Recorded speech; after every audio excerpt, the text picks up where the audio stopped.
All right, 11-2. We're going to follow up with journalizing transactions in a merchandising business. The last journal that we're going to use is the cash receipts journal. So far, just to kind of build on what we've done so far, we have the purchases journal, which is purchases merchandise on account. We have our cash payments journal, which is anytime we pay cash. We also did general journal, which was chapter 10. We started off chapter 11 with the sales journal. Anytime we have a sales of merchandise on account, and then finally the cash receipts journal, which is when we receive cash. So in this chapter, we're going to learn how to record receiving of cash into a cash receipts journal. Remember that a cash sale, and I talked about this in the last chapter, a cash sale, whenever we sell something, if we have a store of merchandise and a customer comes in, they're either going to pay with, and this is a customer, with cash on account or with a credit card. And so we want to record a cash sales when the cash, when you receive cash for sale, not made on account. Okay, so cash sales when you receive cash for the sale, not when you make a sale on account. Hopefully that's not too confusing. A credit card sale, so if someone comes in your store, they're either going to write you a check or give you cash, or they're going to give you your credit card. It's recorded the same way as we would in cash for this chapter. So let's take a look at the cash receipts journal. As you can see, you have the date column, the account title, document number, which is our source document, and our post-reference document, or our post-reference, which is, we're going to talk about that in just a second. You see our general debit and credit columns, accounts receivable credit, which is when someone pays us back from what they purchased on account. Now they're paying us back. We're going to accounts receivable credit this. Sales credit, sales tax payable credit. This is, again, when someone comes into your store and actually gives you a check or gives you cash or gives you their credit card for that sale. And then we're always going to have a debit of cash. So that's why there's only going to be one line of entry when you put a transaction and record it in the journal and record it in the cash receipts journal. It's only going to be on one line. Only the general journal is going to have those two-line entries. Cash and credit card sales. Okay, November 4th, we recorded cash and credit card sales of $5,460 plus sales tax of $327, which is 6% of this, for a total of $5,787.60. Cash register tape number 4. Now the source document, whenever you see cash register tape, is T. So this would be T4. And what cash register tape is it comes off your cash register or your computer that you have at your store. So every time you make a sale, you go to Best Buy. I'm going to use Best Buy as an example. You go there, all of their transactions, you don't pay, or you're not buying on account. You're paying with cash. You're paying with credit card or a check. So that's all done, and you get a receipt for it. Well, the computer and the cash register actually keeps a total of all of those transactions. So instead of recording every single $2, $10, $40, $800 transaction into your journal, we're going to do it maybe at the end of the week or at the end of the day, so that we're not having to record all of those transactions.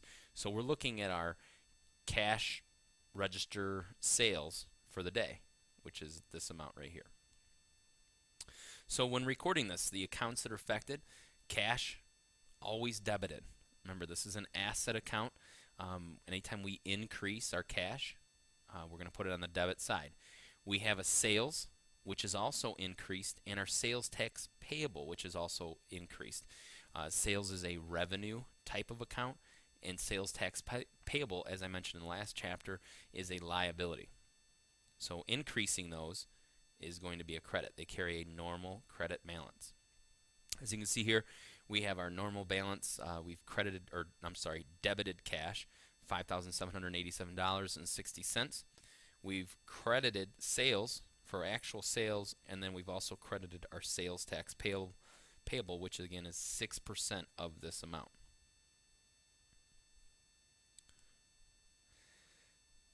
Okay, how we're going to journalize this? Very simple. Again, put the year and the date. We make sure we have the page number up here. We're going to place a check mark in the account title column to show that no account needs to be written here. Okay, we don't need an account. If we're looking at this right here, we know that it's sales credit, sales tax payable credit, cash debit. We don't need to put anything right here at all.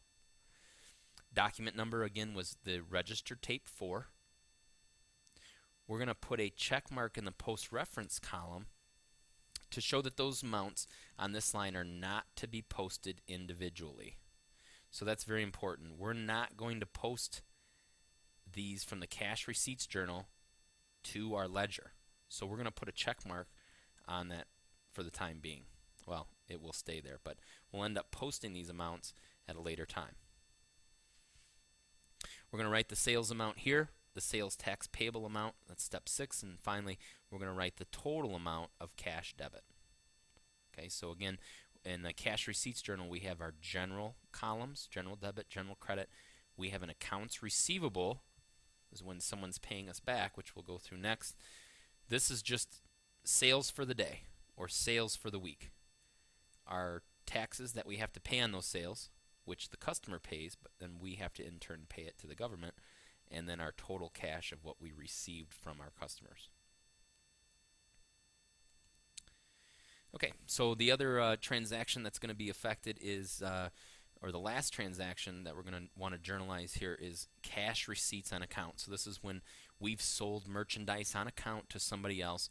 They are now paying us back. All right, whether it be for the full amount or a partial amount of what they owe us. I'm on page 261. So we have received cash on account from Fiesta Costumes for $2,162.40, covering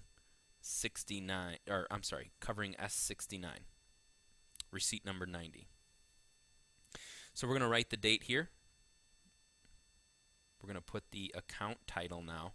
Since it's in the accounts receivable, now we do have to write the account title here. Okay. Previous on just recording cash and credit card sales from our cash register in the store, we don't need to put this because we're going to sales credit, sales tax payable credit, cash debit. So we know that those are the 3 accounts affected. When we receive cash on account from somebody, we do need to write the account name so that we know who to, who's paying us back, which account is paying us back.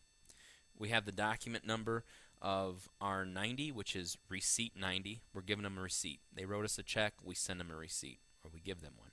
Here's the amount here. There is no sales tax involved in this when it is a cash receipts on account. They already paid the sales tax when they purchased it on account, which would be in the purchases journal. And then again, we receive the cash, so we're going to put that in the cash debit. So one line entry, that is cash receipts on account when somebody has paid us for what they owe us. Finally, when we get to totaling and ruling this, here's how we're going to do that. You can see here that this was a cash receipts from the cash register tape. So again, put a check mark here, put a check mark in the post reference. Notice that we did not put a check mark in the post reference for any time we receive cash on account, because we are going to have to go into the ledger and record this into Fiesta individually. Okay, so at the end of the month, when we total and prove this, end of the accounting period, we're going to put totals, single rule line, double rule line. Use the auto sum feature in Excel to sum these up for you. Maybe even put bold on this so that you can see the totals easily. That pretty much takes care of the cash receipts journal. There is one other thing that I want to go through, and that's proving cash at the end of the month, which is this right here. Okay, now you're going to want to listen real close to this. So once we've totaled this, and this is the work together from 11-2 on page 264, you can see the accounts here. This would have been Jessica Oakley paid us on account $371. Again, no check mark in the post ref. This is for the receipt 144. We gave her a receipt. She paid us. We gave her a receipt. It proves that she made a payment. For this transaction, we put a check mark here, check mark here. This is our total transactions for cash and credit card sales. Since it goes from the 13th and there's not another one, I'm assuming that this is for like half the month. Okay. Again, sales credit, sales tax payable. This is the total amount of these two here. On the 30th, Roberto Sierra, receipt 145. He paid us. Looks like he bought a lot from us at some point, almost $6,000. So he's making a payment to us. We gave him a receipt right here, receipt number 145. We're going to single rule, double rule, put our account titles here. Okay. Now, when you're evening these out, and this is not going to be on the cash receipts journal that you download in this chapter, this stuff is not going to be here. Again, this is just to help you out a little bit. Your cash debit, your total, this right here, should equal these three. Okay, which you see here. So again, your cash debit, what you received total in cash for this month, should equal these three amounts. Proving cash, which proving cash is on page 263, and I'm gonna go over it here. To prove cash, to prove that what we have in our checking account and in our checking balance equals to what we should have. So right now we have cash on hand at the beginning of the month. So at the beginning of October, we had $11,764.96. Okay? Plus the total cash we received during this month, which is this amount here. In the month of October, we received a total cash amount of $15,223.30. So we're going to add those together. This is what we have in cash in our checking account right now in our partnership. This is how much we have in cash at the end of October. Well, now we want to take what we paid out during that month, which was $18,704. And you're going to find that on the cash payments journal. So you're going to have to look back at the cash payments journal to see, and we totaled it, the cash payments journal. This is the cash receipts journal. On the cash payments journal from chapter 10, we did the same thing and we totaled all of those amounts. Well, we want to take our total cash credits and subtract it. So we're taking less total cash paid during the month. So here's what we have. Here's what we paid out. So here's what we should have at the end of the month. What we started with plus what we added in cash minus what we paid out in cash equals what we have on hand. And at that point, that is where maybe the owners say, well, maybe we want to take this $8,284.10 and both partners take out $2,000 and we leave half of it for future business purposes. Or maybe you take half of it and invest it into something else. Or maybe you take it and buy more merchandise or start something new that you're selling within your business. So your checkbook balance, when you go into your checkbook, your balance at the end of the month on your next unused check stub should be that amount of what cash you have left at the end of the month.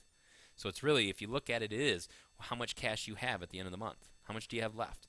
You had some when you started. You added some cash.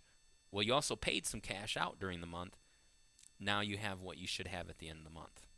Okay? Again, refer back to this if you need to. And this was 11-2.